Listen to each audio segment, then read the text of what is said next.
1815, Napoleon Bonaparte stood on the shores of Elba, staring at the vast, endless horizon.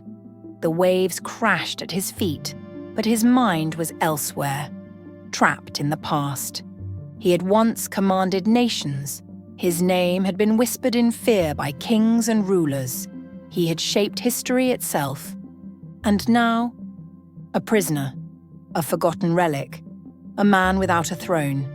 What happens when everything that once defined you is taken away?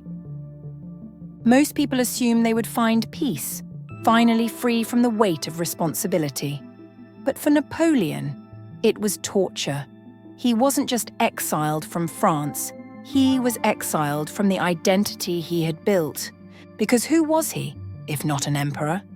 This was more than political defeat, this was ego death.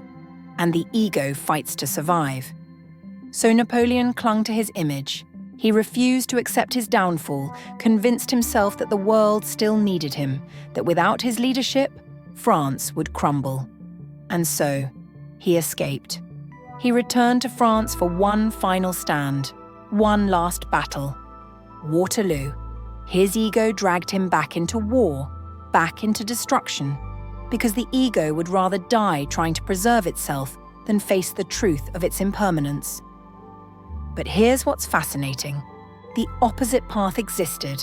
Had Napoleon surrendered, not just physically but internally, he might have discovered something far greater than power. Peace.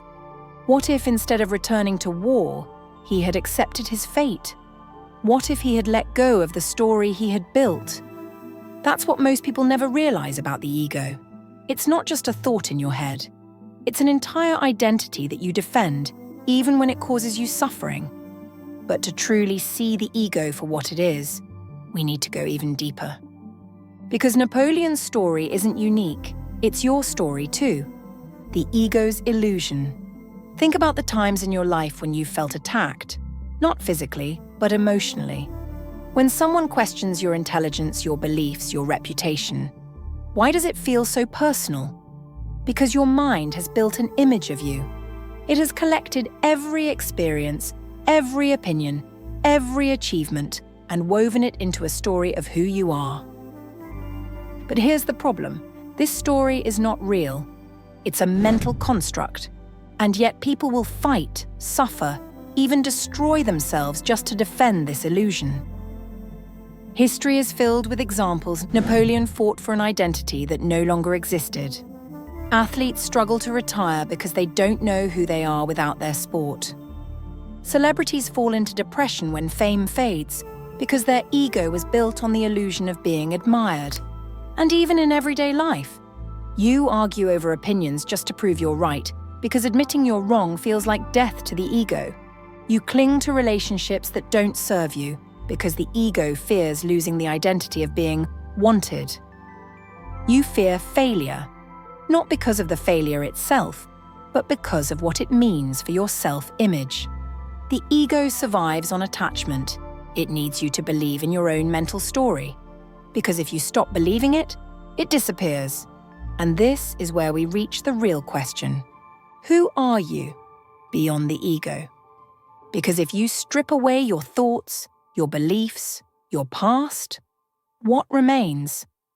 This is what most people never question. They live their entire lives as prisoners to an illusion. But what if you could see through it? What if instead of clinging to a false identity, you could step beyond it? What if, for the first time, you could experience life without the constant need to defend, prove, or protect an imaginary self? Then, and only then, would you truly be free? Freud once described the mind as a battlefield between three forces: the id, ego, and superego, each pulling you in different directions. The id is your raw, instinctual drive, the part that craves pleasure, control, or survival. The superego is the voice of morality, social conditioning, and self-judgment. And then there's the ego, the middleman, the negotiator, the identity you build to balance those forces and survive in society. At first glance, the ego seems like a necessary tool. It helps you navigate the world, interact with people, and set goals. But here's the problem. It doesn't just help you function. It takes over. The ego isn't content with being just a tool. It wants to be you. And once it takes control, you don't even realize it's happening. There was once a man who believed winning was everything. As a child, he was praised for his achievements, first in school, then in sports. He was admired when he won and forgotten when he lost. So he learned something. I am only valuable when I succeed. His ego latched onto this identity. He became the kind of person who had to prove himself in every situation. If someone challenged his opinion, he argued until they backed down. If someone outperformed him, he worked twice as hard, not because he loved the process, but because he couldn't handle losing. And then one day, life hit him with something he couldn't win. His business failed. His relationship ended. No amount of effort could fix it. And suddenly, he was nobody, because his ego was built on the illusion of being a winner. He had spent his whole life protecting an identity, and now that identity was shattered. This is what the ego does. It traps you in a role, making you believe that if you aren't a winner, a smart person, a successful person, or a respected person, then you're nothing at all. But what if the truth is simpler? What if you were never just one thing? What if losing didn't mean you were lost? The ego doesn't want you to question that, because the moment you do, its power weakens. In the East, Ramana Maharshi taught something radically different from Freud's model. He said, "The ego exists only as long as you do not inquire into it. When you ask, 'Who am I?' the illusion collapses." His entire philosophy revolved around one question. Who is thinking this thought? Who is feeling this emotion? Who is the one who suffers? Because the moment you try to locate the I that is thinking, you won't find anything solid. You'll find thoughts, you'll find memories, you'll find stories, but you won't find a permanent self.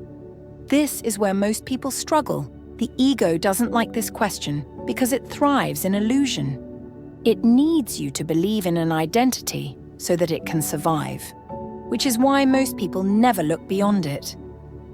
Even ancient philosophy questioned how the ego tricks us. Parmenides, an ancient Greek philosopher, once said something radical. Language itself creates the illusion of a separate self. Think about it. We speak in subjects and objects. I think, I feel, I do. But where is this I? Is it your thoughts? Then who is the one aware of those thoughts? Is it your body? Then what happens if you lose a limb? Do you become less you? Language shapes reality. It makes you believe that there is a fixed you at the center of all experience. But when you strip everything away, you realize the ego isn't a thing. It's a process. We don't realize it, but most of the conflicts in our lives, whether personal, political, or even global, stem from the ego's need to define itself. The ego doesn't just want to exist, it wants to be right. It thrives on separation, on division, on labels. It takes everything personally because its very survival depends on it. Think about the last argument you had. Were you actually listening or just waiting for your turn to respond? Were you open to being wrong or just defending the identity your mind has built? The ego doesn't care about truth. It only cares about maintaining the illusion of control. This is why so many people live in a constant state of resistance. They resist change. They resist uncertainty. They resist anything that threatens the version of reality they've constructed. But if you step back, what are you actually defending? A thought? An idea? A mental image of you? Look at nature. The ocean doesn't argue with the waves. A tree doesn't try to win against the wind. Life flows in harmony, except for the human mind, which is constantly in battle. The moment you step back from the ego, conflict loses its grip. Suddenly, being right matters less than being free. This doesn't mean becoming passive. It doesn't mean you stop standing for what's meaningful. It simply means you stop identifying with your thoughts, opinions, and emotions as if they are you.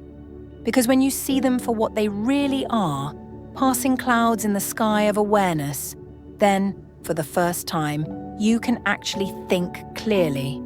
You can make decisions from presence, not from an unconscious need to protect an illusion. And when that happens, life stops feeling like a battle. It starts flowing. So here's something to consider. If your thoughts, beliefs, and emotions are constantly shifting, if your sense of self is always changing, then who or what is really there underneath it all? Maybe, just maybe, the thing you've been trying to hold on to, the self the ego keeps constructing, was never solid to begin with. And if you let go of that illusion, what's left? Something deeper, something still, something that was never born, never lost, never in conflict. That is the real you. But don't take my word for it. See for yourself.